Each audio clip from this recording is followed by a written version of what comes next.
সব কিছুর উপর সরকার ট্যাক্স বসালেও মানুষের মুখের কথার উপর তো আর ট্যাক্স বসায়নি। তাই যখন যেভাবে খুশি, যাকে যেরকমভাবে খুশি, মানুষের সম্বন্ধে অনায়াসে লাগাম ছাড়া মন্তব্য করাই যায়, তাই নয় কি? আচ্ছা, অনেক গল্প হবে, তার আগে চলো নিজের পরিচয়টা দিয়ে নিই।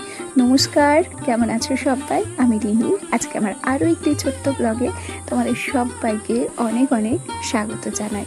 অনেকের ধারণা আমার একার সংসার, শুধুমাত্র আমি এবং আমার ছেলে।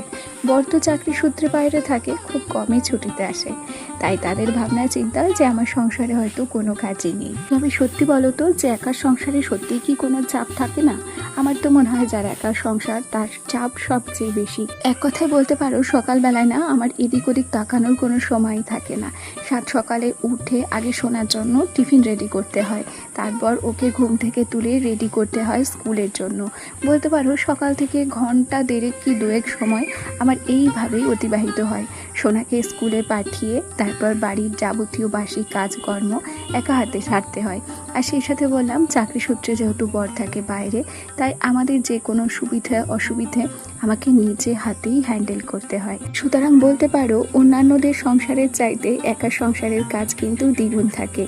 সত্যিই বলছি, ভীষণ কষ্ট হয় একা হাতে সংসার সামলাতে।